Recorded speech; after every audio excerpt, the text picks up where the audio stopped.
ॐ सहनाववतु सहनौ भुनक्तु सह वीर्यं करवावहै तेजस्विनावधीतमस्तु मा विद्विषावहै। ॐ शांति शांति शांति। हरि ओम।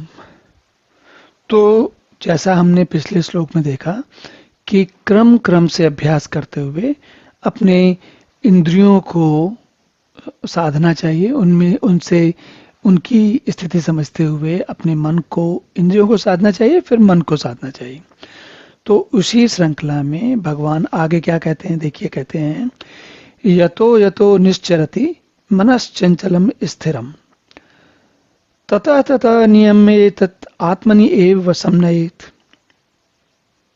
अब यह भगवान क्या कह रहे हैं?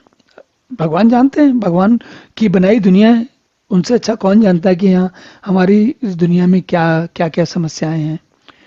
तो भगवान क्या कहते हैं, यह स्थिर न रहने वाला और चंचल मन जिस जिस शब्दादि विषय के निमित्त से, मतलब देखिए हमारा मन चंचल है, रुकता नहीं है। क्यों नहीं रुकता?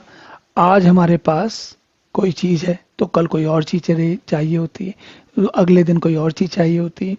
4 चीजें मिल गई तो 5वीं चाहिए होती है, 5 मिल गई तो 8, 7वीं, 8वीं, 8, 10वीं चाहिए होती है, नहीं तो 50वीं चाहिए होती है।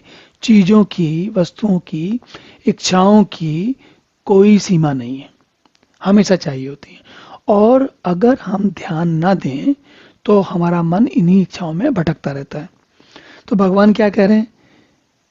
भगवान जानते हैं हमारी इस कमजोरी को, तो भगवान कहते हैं स्थिर न रहने वाला मन और चंचल मन जिस शब्दादि विषय, शब्दादि विषय का मतलब होता है जो जो शब्द को यहाँ पर हम विचार के तरीके से, विचार के रूप में समझ सकते हैं। जैसे क्या है, शब्द कहते तो वैसे ये है कि जो किसी चीज को, किसी जीवन में होने वाली किसी भी चीज को जानने के बारे में शब्दों का प्रयोग किया जाता है।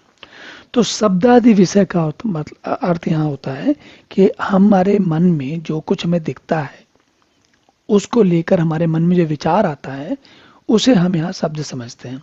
तो भगवान क्या कह रहे हैं कि जो मन में आने वाले विषय के विचार हैं, शब्दादि विषय हैं, और शब्दादि के विषय के निमित्त मतलब उनको पूरा करने के लिए, उन तक पहुंचने के लिए।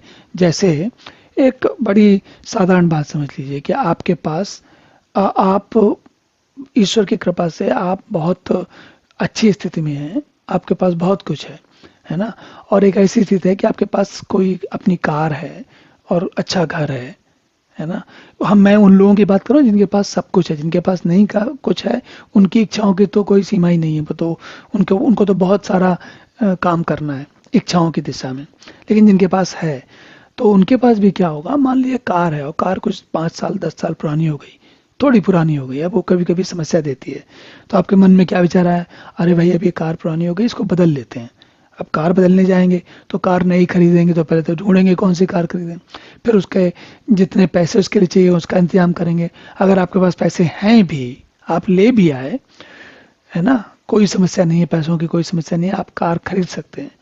तो खरीदने के बाद कार लेके चले आप, और जैसे ही कार लेके चले, वहां से शोरूम से चले, थोड़ा आगे चले, अब मान लीजिए आपने भारतीय कोई कार थी वो ले ली, मारुति ले ली, मारुति का अच्छा वाला मॉडल ले लिया।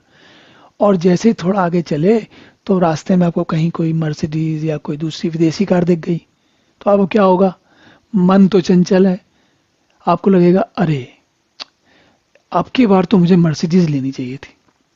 पैसा है आपके पास, पैसे की कमी नहीं है, आपने अपने स्वभाववश जाके मारुति खरीद ली।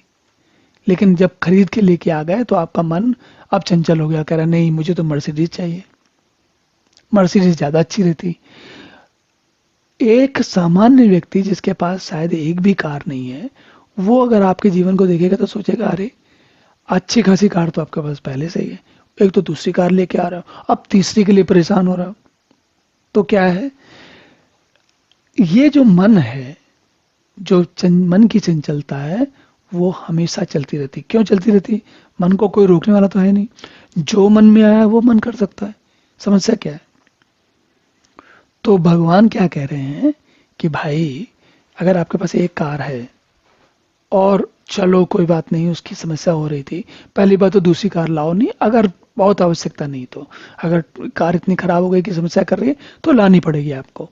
लेकिन अगर दूसरी ले आओ तो अब लाने के बाद शोरूम से लेके चल के अभी आ ही रहे हो और रास्ते में तीसरी कार के बारे में चिंता कर रहे हो, तो वो तो कम से कम मत करो, वहां से शुरुआत करो।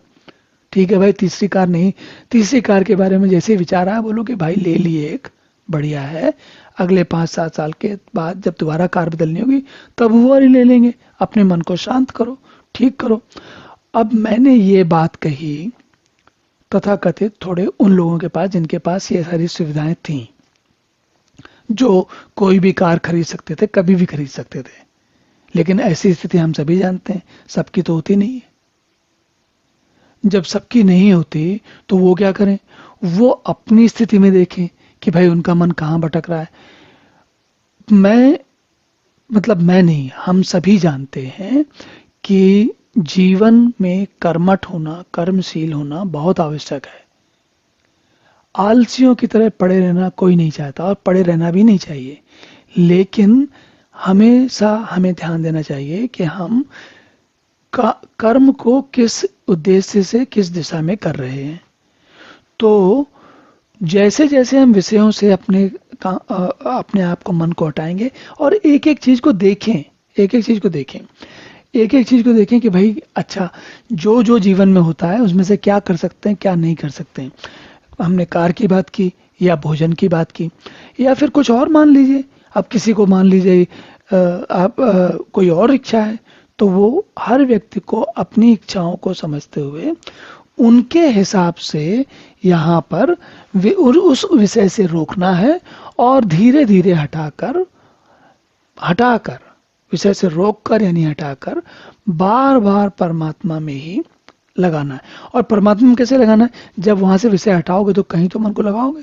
तो मन को जो लगाना है उसको ये समझने में लगाओ कि परमात्मा क्या है, और जो कुछ हम कर रहे थे उसमें क्या अभी तक क्या हो रहा था, और परमात्मा को क्यों जानने से क्या लाभ होने वाला, वहीं से शुरुआत करनी चाहिए, वहीं से आरंभ करना चाहिए। उसके बाद आगे बढ़ना चाहिए धीरे धीरे।